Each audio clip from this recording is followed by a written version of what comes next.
So, Blair, I just want to make sure that we have everything as far as the history and the exam. Just make sure that we've gotten everything, covered everything.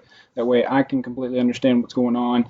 So that way we can go about this and make sure that we've got the best plan of action for you. So, so currently you've been having some right-sided neck pain as it's been going on for about 3 months. It's been giving you some headaches, so it kind of goes up to the ear here on the right side, as well as that those headaches feel kind of like in the back base of your skull. Something you're concerned about, and rightfully so, because it's affecting your work habits, and you don't want this affecting your family life because because of your son. He's going to be going off to college here soon, and you've also had a previous diagnosis of fibromyalgia, which is something I'm sure that all this is very concerning to you, and it's just building up. And I completely understand your concern and your anxiety stressors. Um, so I feel for you. This right-sided neck pain is something new to you. It's hasn't been getting any better, but the headaches have been something constant for a while. That's not something that's new. Um, Plugging your head and neck to the right, um, ball angels and bringing your arm up are all difficult kind of movements for you. Um, Assessment wise, so based off of the exam findings and the current situation that we have, I believe what's actually causing your neck pain and headaches is something that's called cervicogenic headaches.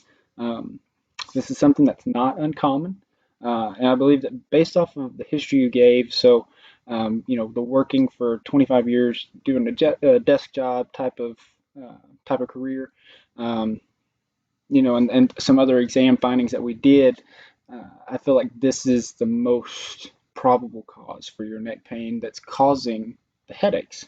Um, so I know that you have a lot going on right now. It's been giving you some added stress, um, but I wanted to give you some recommendations that I think could help. So our pain levels can be sometimes increased by our emotional states or stress levels, things of that nature. So I think what you're doing now, because you mentioned that you've been going to this support group, this women's support group, and I believe that that's awesome. That's great.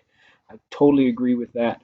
I think that's something that you should continue to do, actually. So this is my recommendation. So, like being strong for your son, being a single parent, um, that's something that's very tough on a lot of people. Not There's a lot of people out there that are doing that.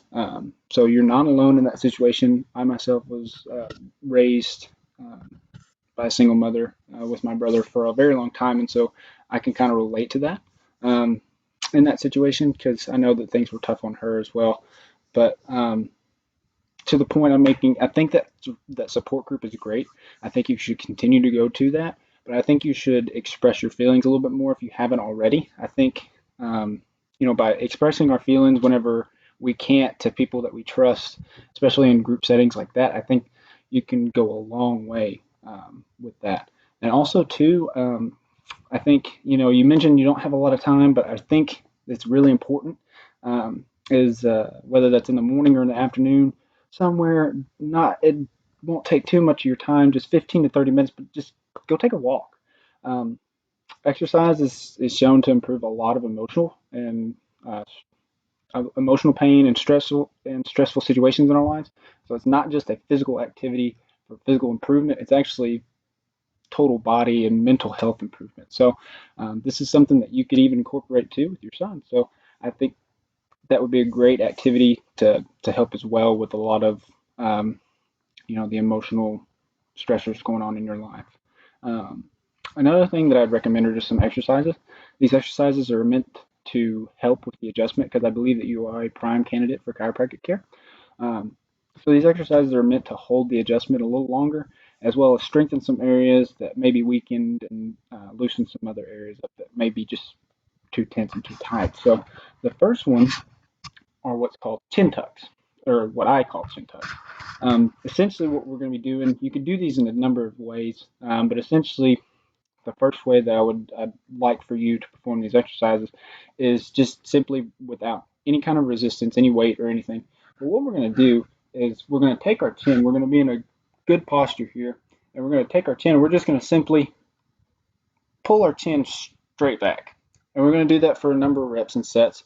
But essentially what this is going to do is it's going to stretch out some of these tight neck extensors in the back, going to give a little bit of stretch, because what we're doing when we pull the chin back is we're actually giving a little bit of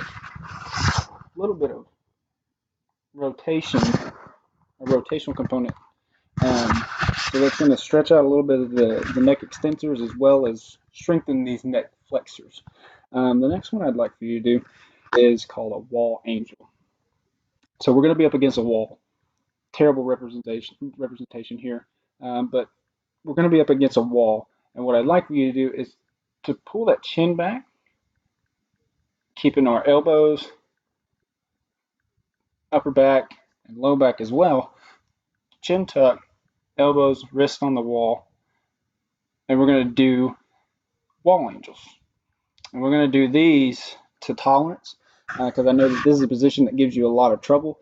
But what this is going to do is it's going to stretch some of these anterior pec muscles and shoulder muscles, and strengthen some upper back musculature, because probably sitting at a desk all day, taking phone calls, you're probably rounded shoulders, probably got a lot of tension up here that needs to be released. So we're going to do those to your tolerance, but we're not going to break that posture though from the wall angel posture. The next one I'd like for you to do is going to be just a simple stretch, the levator scapulae muscle. What I'm going to have you do is, because you have a lot of restriction here in this right lateral flexion, so what I'm going to have you do actually is we're going to stretch that out. We're going to left hand on our right shoulder and kind of depress and stabilize this shoulder here, and you're going to actively stretch that muscle here. Just laterally flex there. And then you can actually add in a little bit of a rotational component too to kind of progress that a little further, but you're going to hold that for a period of time, and just release some of that tension in that muscle as well as kind of the surrounding musculature of that levator scapulae that could be giving you some problems. So, but other than that, like I said, prime candidate for chiropractic care. I believe we can really help you out here, and looking forward to treating you.